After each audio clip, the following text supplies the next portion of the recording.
আসসালামু আলাইকুম, কেমন আছেন সবাই? আশা করছি সবাই ভালো আছেন। আলহামদুলিল্লাহ আমিও ভালো আছি। তো আজকে অনেক দিন পর বাইরে বের হয়েছি। বলতে আজকে অনেক দিন পর ছেলেটা স্কুলে গিয়েছে। শুধু আমার ছেলে না, সব বাচ্চারাই আজকে অনেক দিন পর স্কুলে গিয়েছে। তো আমি এখন ছেলেকে স্কুল থেকে আনতে যাচ্ছি। আজকে ছেলের এক্সাম ছিল, তো যাওয়ার সময় ভাবলাম চারপাশে একটু আপনাদের সাথে শেয়ার করি।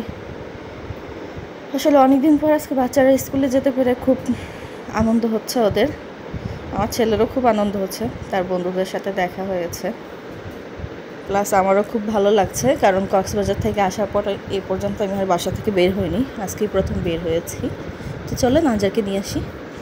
এই যে আঞ্জারকে স্কুল থেকে নেওয়া শেষ, এখন আঞ্জারকে স্কুল থেকে নিয়ে আমি বাসার দিকে যাচ্ছি। তো স্কুল থেকে ফেরার সময় রাস্তাটা মোটামুটি একটু জ্যামই ছিল, কারণ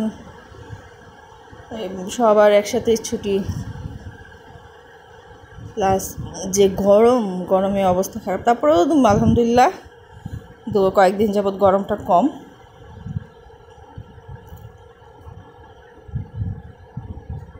আর গতকাল রাতে তো প্রচুর বৃষ্টি হয়েছে ঢাকায়। আর কোন কোন জেলায় বৃষ্টি হয়েছে আমাকে কমেন্টস করে জানাবেন।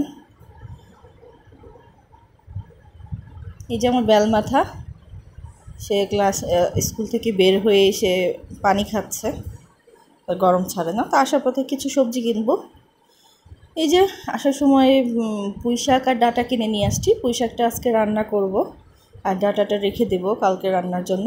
আর ইদানিং আমাদের এলাকাতে এই সময়টা আসলে দেখা যায় পানির খুব সমস্যা হয়ে যায়। ঠিক আমাদের বাসাতে আজকে কয়েকদিন যাবত পানির সমস্যা হচ্ছে, তার জন্য পানি এভাবে ধরে রেখেছি। আর এসেই আমি এক চুলায় ভাত আর এক চুলায় ডাল বসিয়ে দিয়েছি। আর এই দুটো হতে হতে আমি শাকটা বেছে নেব। আর এই পুঁই শাক দিয়ে আমি চিংড়ি মাছ রান্না করব। আর এদিকে পাঙ্খাস মাছ ভিজিয়ে রেখেছি। পাঙ্খাস মাছ শুনে আবার অনেকে নাক চিটকাতে পারেন, এতে নাক চিটকানোর বা লজ্জার কিছু নেই। আমি যেটা খাই বা খেতে পছন্দ করি সেটা বলতে কোনো দ্বিধা নেই। পাঙ্খাস মাছ আমার খুব পছন্দের মাছ। তবে হ্যাঁ, এটা আমি সবজি না, এটা আমি ভুনা করে খেতে পছন্দ করি।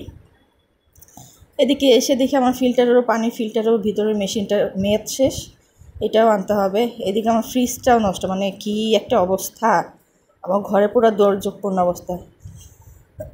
এই যে দেখেন, কথা বলতে বলতে ডালটা হয়ে গিয়েছে। ডালটা বাগার দিব, বাগার দিয়ে নামিয়ে ফেলবো। তারপরে পুঁই শাকটা বসাবো। পুঁই শাকটার মধ্যে আমি কেটে নিয়েছি। যে পুঁই শাকের জন্য চিংড়ি আর পেঁয়াজ ভেজে নিচ্ছি। তারপরে একে একে সব মশলা দিয়ে পুঁই শাকটা বসিয়ে দেব। যেমন পুঁই শাক রান্নাটা শেষ, এটা হয়ে গিয়েছে। আর একটু রেখে নামিয়ে নেব চুলা থেকে। পুঁই শাক আমার অনেক পছন্দের একটা শাক। বা সবজি বাজারে গেলে এদের শাক দেখলেই মনে হয় একটু পুঁই শাক নিয়ে যাই। আমার মায়ের হাতের পুঁই শাক দিয়ে ছোটো মাছের চচ্চড়িটা আমার খুব পছন্দের। আম্মু কীভাবে যেন রান্না করে, কিন্তু খেতে খুব মজা হয়। মানে ওই তরকারিটা পেলে আর কিছুই লাগে না। যে পাঙ্খাস মাছটা আমি পরিষ্কার করে কেটে নিয়েছি। আমি কিন্তু ভালোভাবে এটা ঘষে তারপরে পরিষ্কার করে কেটে নিয়েছি। এখন লেবু দিয়ে ধুয়ে নেব, প্লাস গরম পানিও দেব। আমি গরম পানি ছাড়া কোনো মাছ ধুই না। এই যে পাঙ্খাস মাছ ভুনাটা বসিয়ে দিয়েছি, এটাও প্রায় হয়ে গিয়েছে। এই তো আমার রান্নাবান্না শেষ, সবাইকে খাওয়ানো শেষ, আমার রান্নাঘর ক্লিন করা শেষ, মোটামুটি কাজ শেষ। এখন যাব গোসল করে ফ্রেশ হয়ে খেয়ে দিই। তো এটা সন্ধ্যাবেলা বাচ্চাদেরকে একটু নুডলস রান্না করে দিয়েছি। যে গরম, এই গরমে তো আসলে রান্নাঘরে যাওয়াটাও খুব কষ্ট। রান্না তো করতেই ইচ্ছা করে না, তারপরে তো করতে হয় সবার জন্য, কিছু করার নেই।